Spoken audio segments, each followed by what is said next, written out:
观众朋友，今日个项目欢迎收看福起来，我阿米头刘浩明。讲到闽南，他个人体的上到係闽南有幾多啊？等等客家嘅風味嗬，客家嘅特色、客家嘅文化。但是其實有想到冇，其實闽南嘅農產品嘛係全國有名嘅。你今日有聽嗰啲來賓咯，而講係算是我哋啲農業算是行首一啲起源嗬，而用一種古董飛嘅方式。比如我哋闽南嘅我哋烹飪蘿蔔，每年如有個有一啲溫天嘅一啲那個行售量嗬，同時嘛帶動個闽南府區嘅一種農業嘅一種那個銷售額嗬。我哋今日都馬上嚟邀請我哋嘅朋友上嚟現場，有同人講，伊當初係樣嚟去做有個農業嘅行售，我哋馬上歡迎我哋用上嚟現場。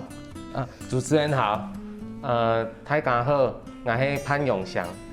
永祥，我想請問一下，因為其實他講你講到嘅闽南嘅烹飪蘿蔔啦，哈，可能看上也夠底，但是講到啦，哈，可能大家還沒有那麼的熟悉了。那是不是節目的一開始，請你跟我們大家先介紹一下你自己，好不好？是這樣，就是其實我在讀五專的時候，我是讀農業機械，那事實上我個人是喜歡機械，我是非常不喜歡農業的哈，因為覺得好像有點土啦，哈。那後來也繼續在就讀，就是更好的工業類的學校。那可是工作了4年的機械設計的工作之後，突然間內心有一個很澎湃的心情，很想去做大眾型的行銷。所以呢，我都也沒有學過，但是我就開始就是有點算是半打工，也當半顧問這樣的方式，然後去幫人家做行銷上的工作，從加油站啊。或是所謂的那個比較小型的旅館的行銷開始做，可是等到有一天，就是其實做到有一年，就是高雄辦理那個世界運動會的時候，然後我協助了一些事項，然後我覺得我做得很好，然後我就正期待說這個可能之後可能會很多人會來找我做相關的這些工作，可是剛好一陣的這個莫拉克風災一來，那所有大家的重心全部都移去關心莫拉克風災了，好，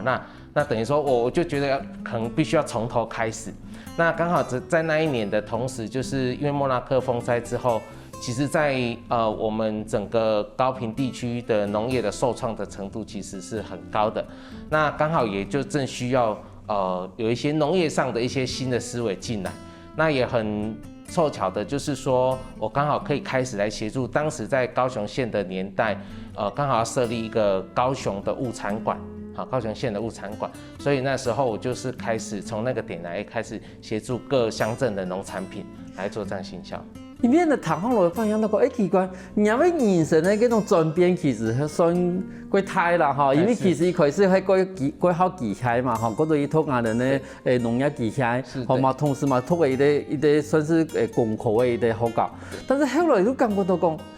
你這個歸向於做行銷，可是問題是我們一般人會認為就是說啊，那我們念工科的男生，好，就是那種感覺上是不會是跟別人會不大會跟大家有打交道啊，甚至是不想去跟人家有打交道，因為其實面對機器、面對電腦，其實相對比較簡單、比較單純。是為什麼你會突然想要說？你要去走行銷呢？因為行銷其實有時候要面對很多人的那種冷眼啊，甚至人家的不了解啊，什麼什麼之類的。當初這個心態是怎麼一回事啊？突然間會覺得很想跟這個社會的脈動有一個關聯。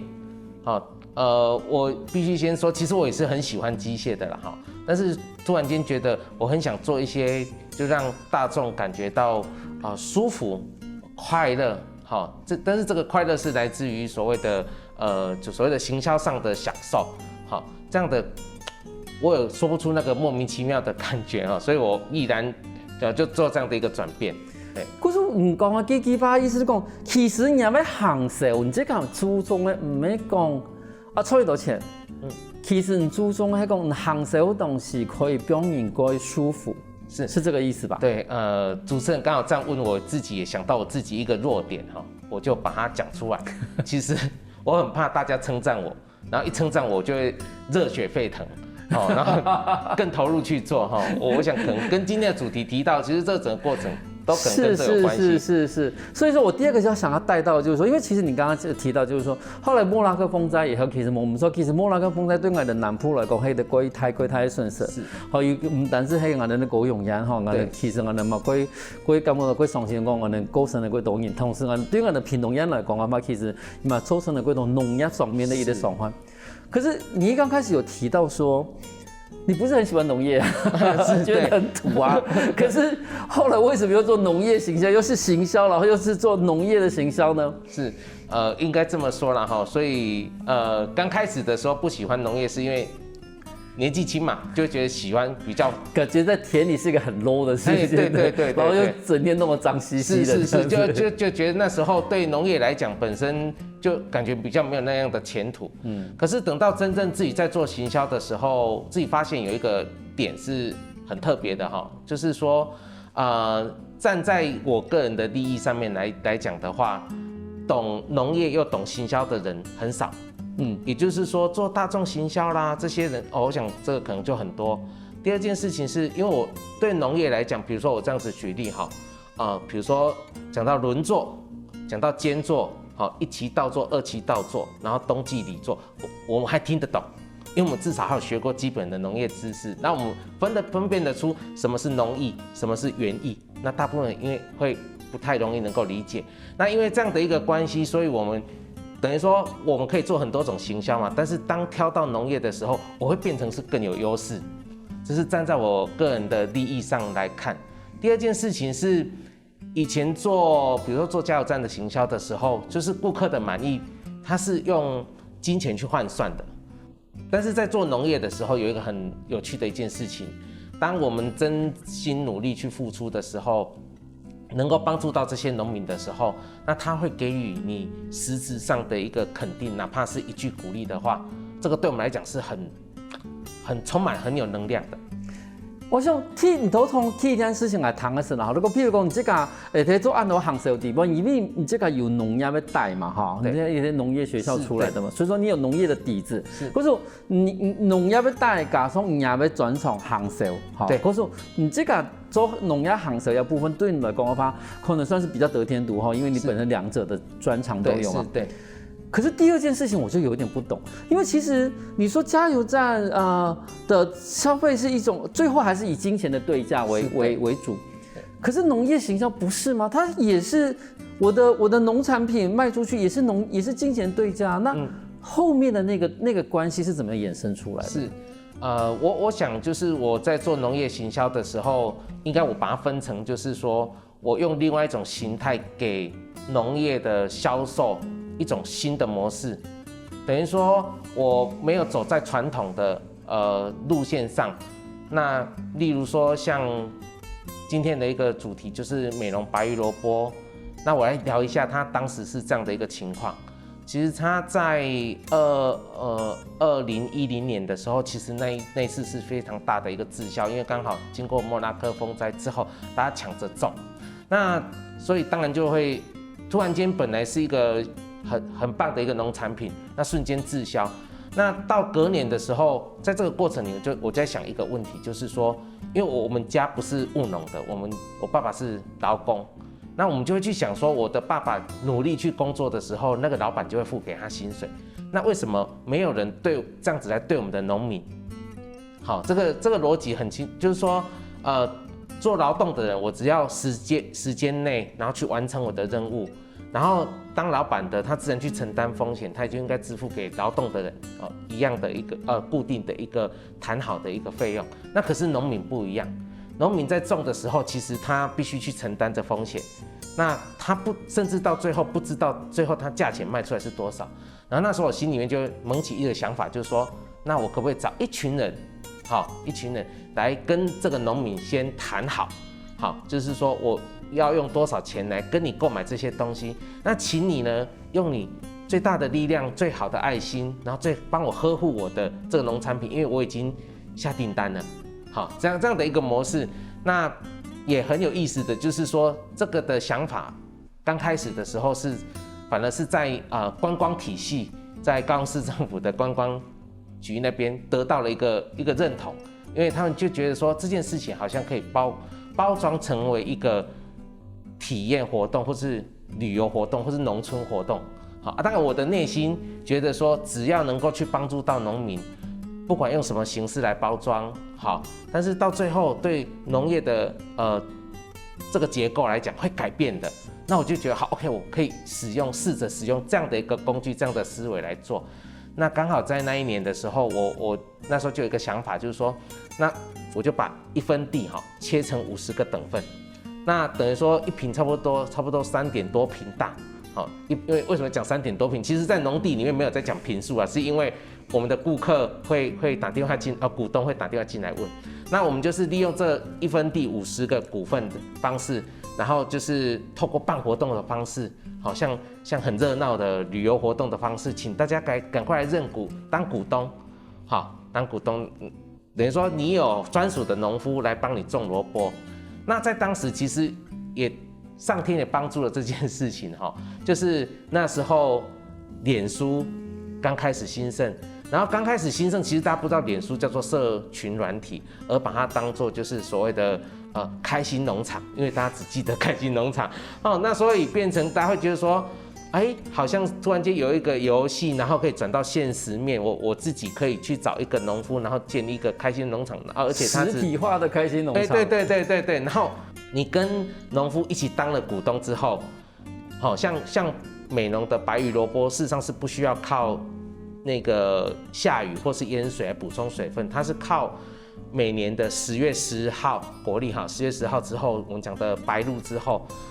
那个气候它就会容易有露水，所以它就吃露水。好，当然这几年气候有一些变迁会比较不一样，所以这件事情对股东们来讲，其实就是一个知识上的学习。第二件事情是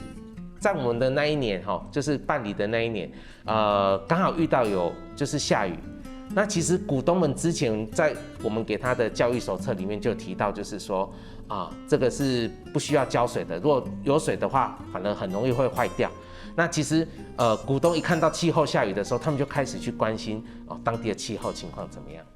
可是等于你讲，其实透过亚尾的股东的伊的发通里边，其实不用股东也开始重新去参加的农业的伊的发通了哈。对。可是我哋而家从头会讲到个气作，我哋讲而家同我讲，一种农业的股东，其實喺10多年前算是一個改新的一個想法。就是下我下一趟我哋用上嘅同講，喺中間咧發生嘅過程裏邊，其實有幾多嘅問題。就是下我哋馬上過來。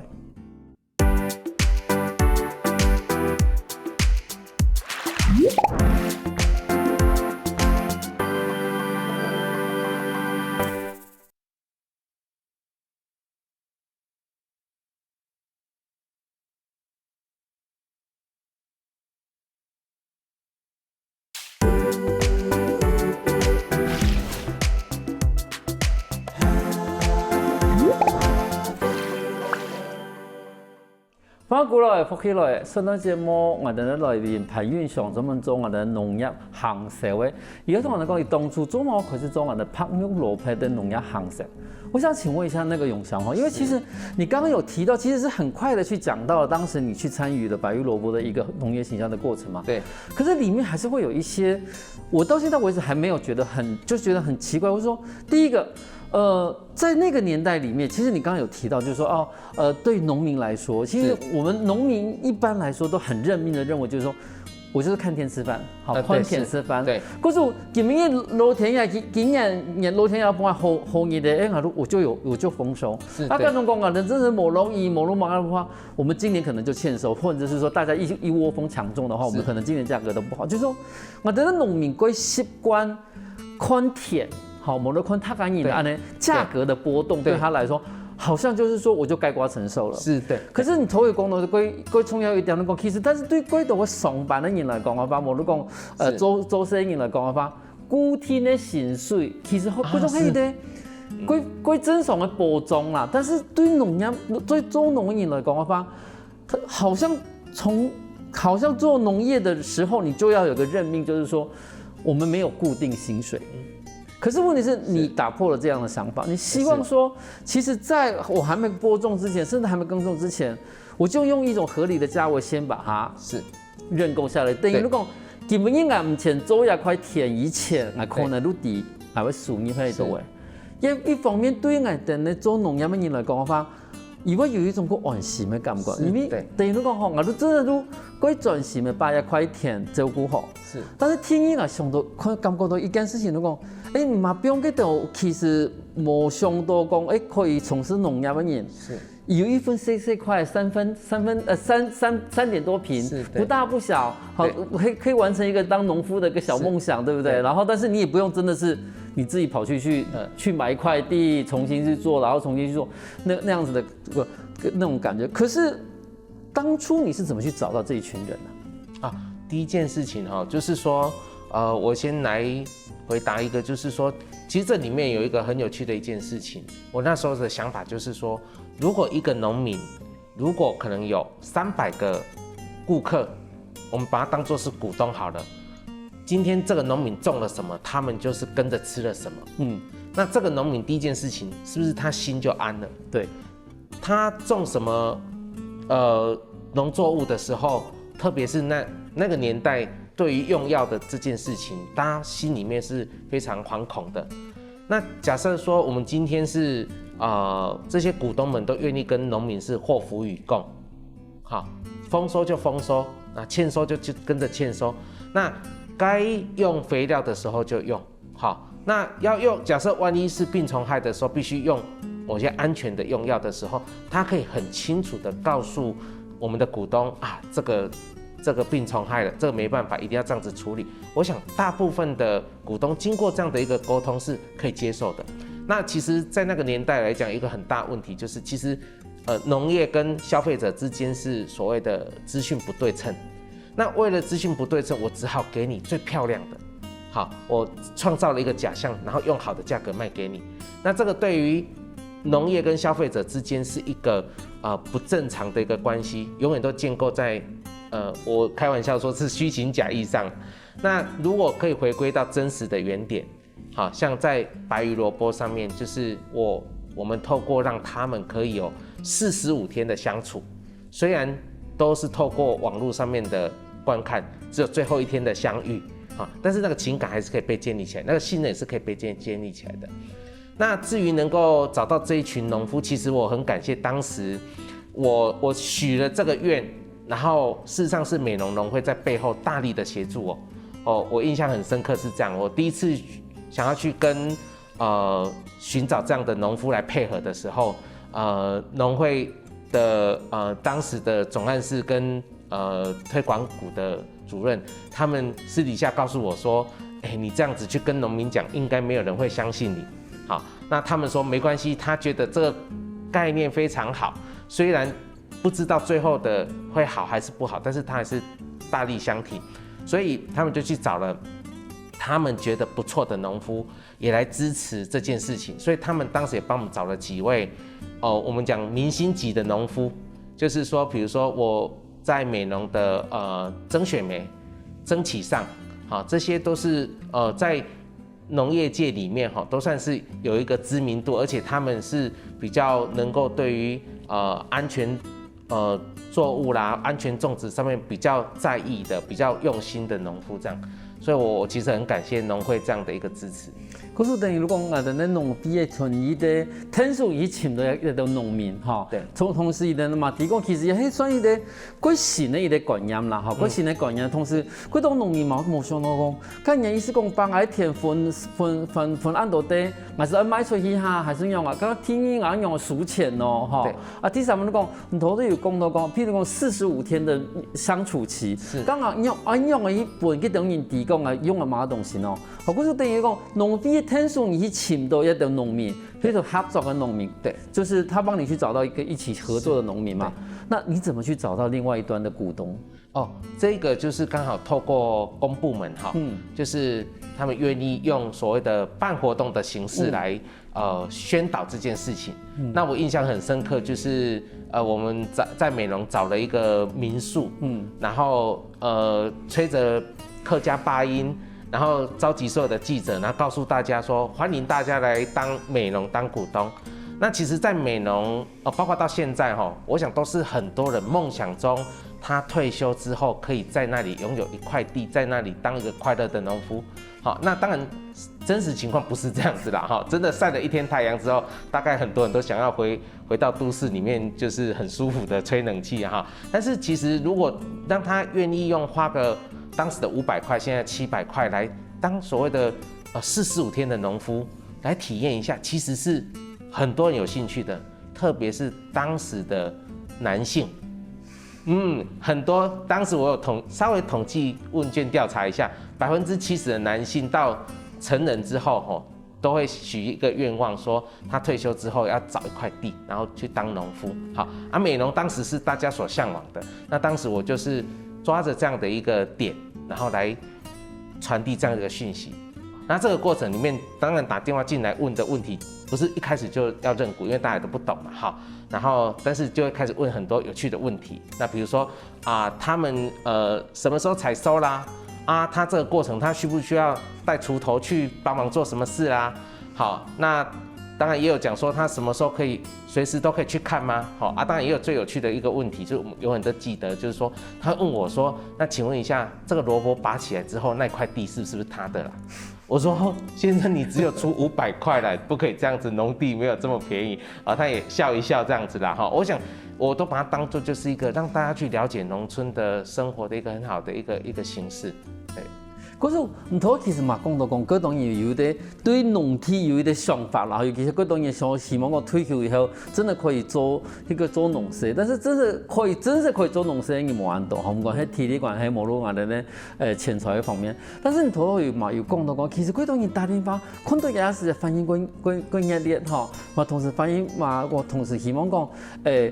可以去參加一活動，這其實我嘛真的想到講，第一個。我參加的，到時候我要不要去參加？我要不要去除草啊？是。然後第二個就是說，那我參加之後，我這個40天，我怎麼會知道說他有沒有好好的對待我認養的那一塊？是，對。這真的也是感謝臉書大神啊！就是當時我們第一次告訴我們農夫說，請各位要用你的手機，那時候的手機，就是都有拍照功能，但不一定是智慧的。好，但是請他們拍照完之後，然後回去呢，請家裡面的年輕人幫忙在那個網頁上面把它上傳。然後我印象很深刻就是剛開始上傳的時候，農夫有一點點抱怨，因為他們年紀那時候60幾來講，雖然以現在來講不大，但是以當時來講，要操作這些智慧型的東西會有一點點壓力。但是當他們往上傳之後，然後股東們會有所回應。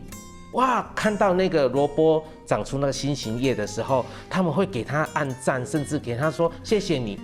那突然間他們會覺得說，這是打開他們的另外一個世界。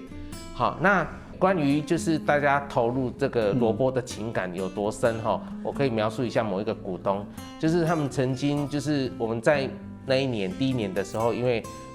遇到那個臨時的降雨，所以呢那塊農地就是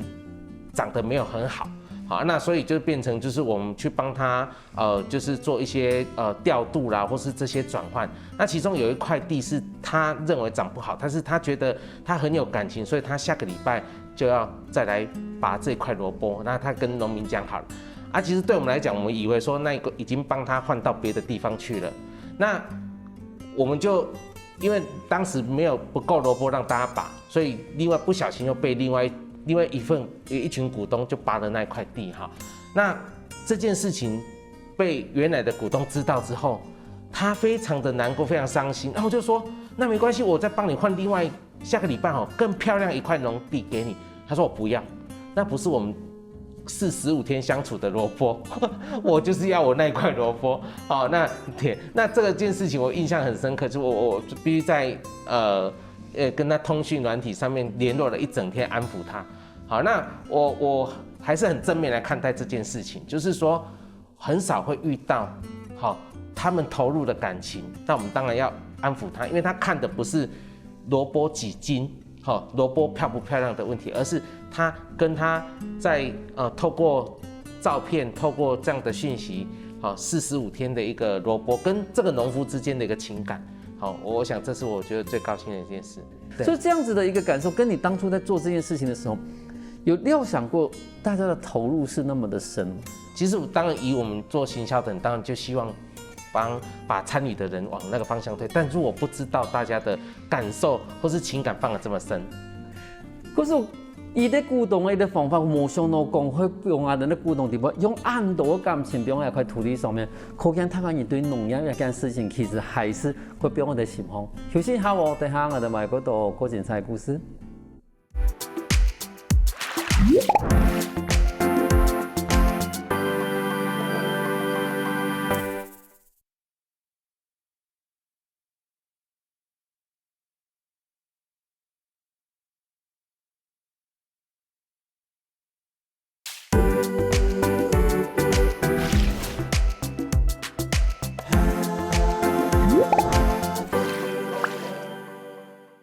翻過來，復起來，上檔節目我哋嘅農業行社會探驗，我哋嘅用上同人講，當初嗰個古董對一塊土地係有一層嘅感情。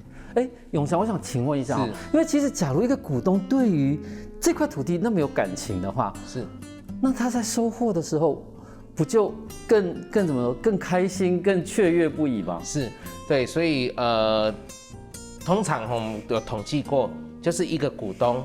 他會帶自己的家人來，這當然嘛哈。但是我們當時在設計的時候，會讓他們收成是30斤到40斤的蘿蔔，這個都超乎一個家庭使用的量。那重點會什麼？他就會邀請他的朋友來。那對於我們剛才有講的滿足那個股東，他會告訴他朋友，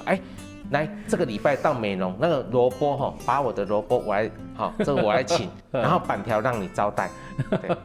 對，就是等於是說，他非常豪氣的跟他的朋友去分享了這一切那樣的事情，然後讓他就說，哇，你什麼時候在美濃有一塊地，然後還種了那麼多的蘿蔔，還種得那麼好。雖然說到了現場是很多人一起當股東，不過大家也覺得很開心，很開心，很開心。因為其實我們以前買蘿蔔的都買到有點貴價的蘿蔔的，但是這是社會一種少了一種參與的過程。是，對，好，因為是尤其是當你從土裡面把它拉出來的那一剎那，其實你根本不是很在乎說回去到底是煮蘿蔔還是拿來醃。是，對，是那種你從來沒有體驗過說，哇，我從蘿蔔從沙土裡面這樣子拉出來的那種感覺。對，沒錯。嗰種從咱嚟講法，其實我哋講其實以美安的一種行社會一種發通，表亞人的烹飪蘿蔔哈，其實有一點關問題的一種輸出一種零售的量嘛哈。其實對於我們種白玉蘿蔔農民來說，其實也算是一個非常有保障的一個方式。是。那這樣的方式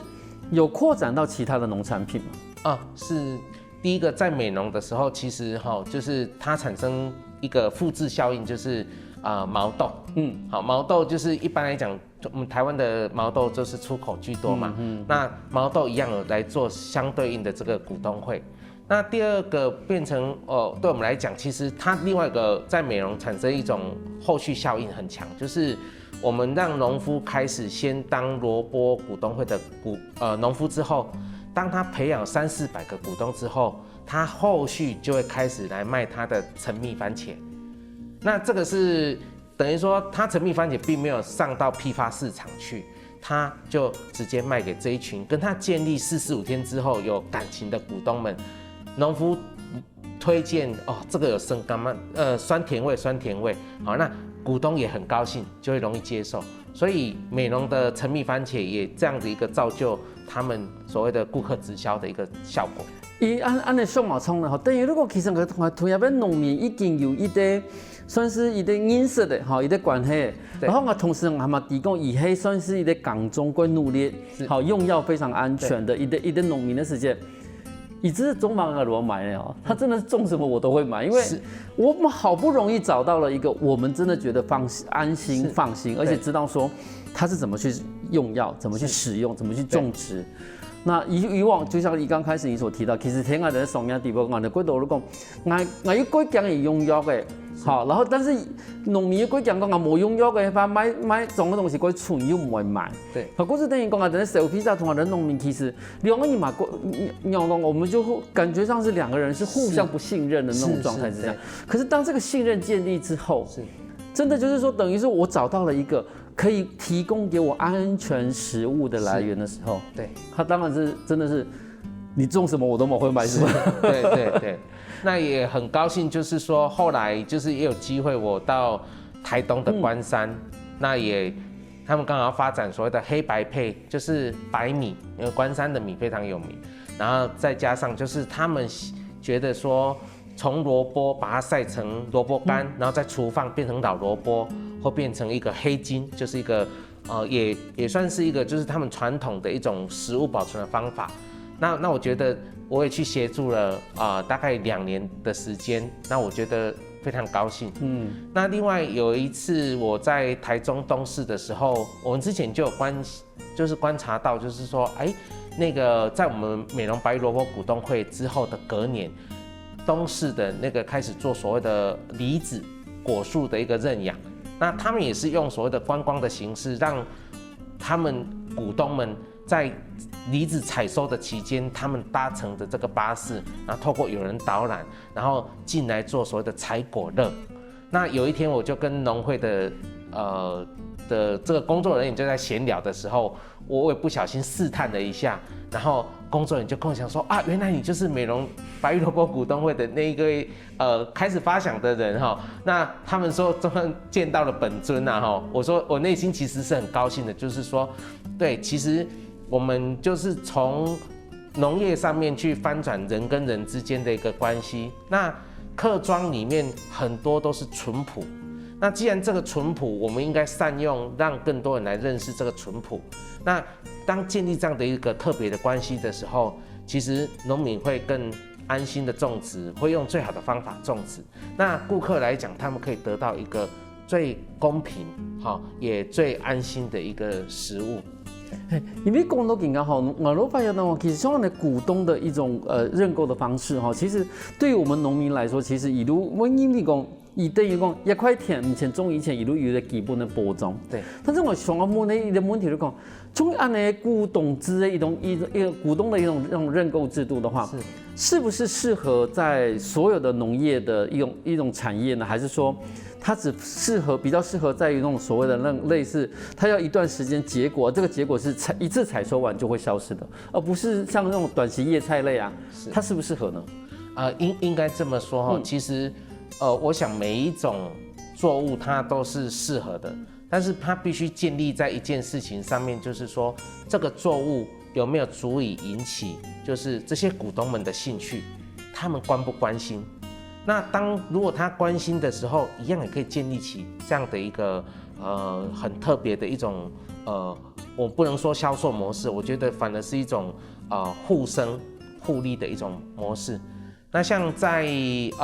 兰也有所谓的稻米的股东会，那我想这其实都是一个很好的一种机制。对，可是你意思就讲，其实唔免爱的那农产品的种类的问题，最主要会讲你怎么样去吸引到我们股东的一个关心。那这样的关心的意思就是说，这中间的沟通方式才是重点吗？对，没错，就是说你。怎么样让消费者认为他必须去投入到关心的那个阶段？如果他觉得这个农产品有跟没有是没有关系，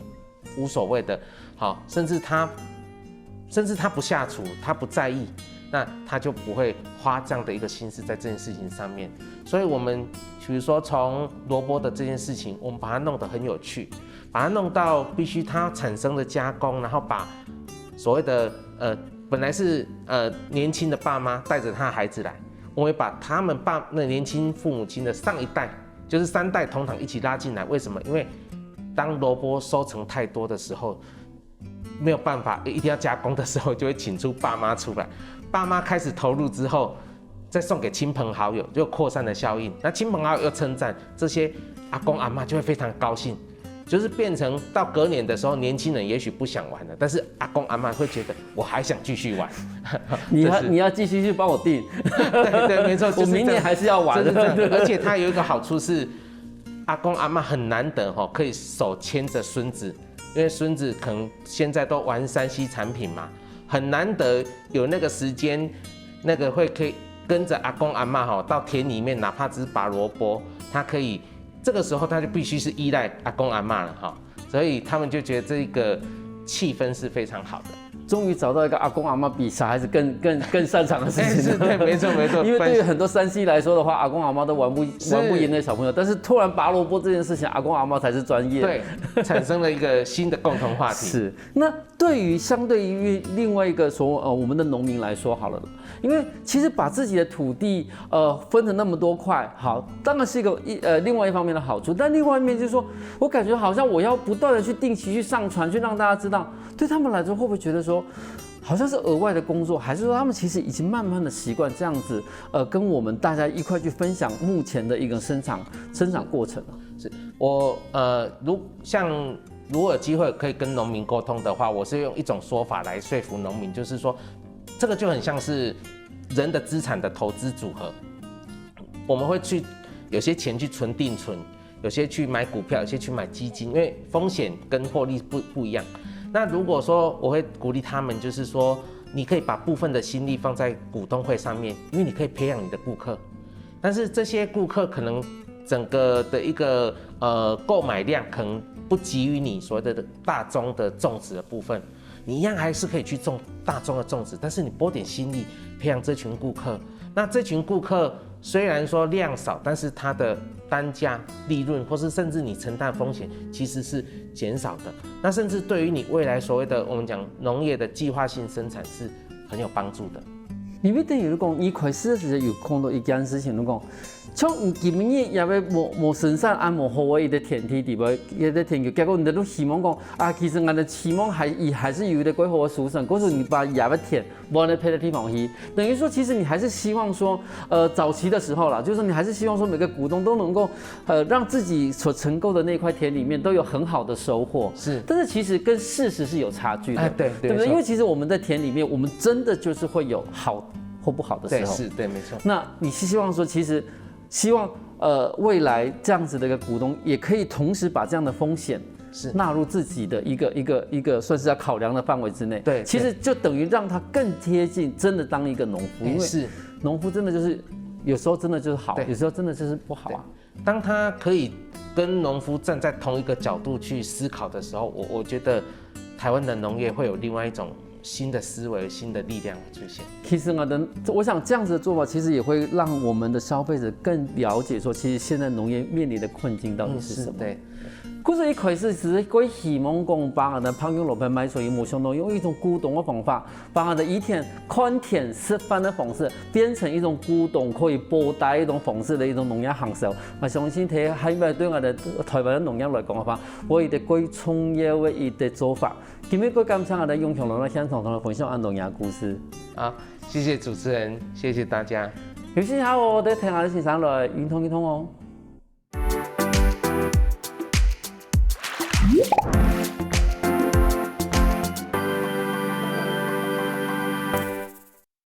我跟福起來嘅觀眾朋友，記得去我哋面書網站，還有到我哋客家電視台 YouTube，把我哋影片分享出去哦。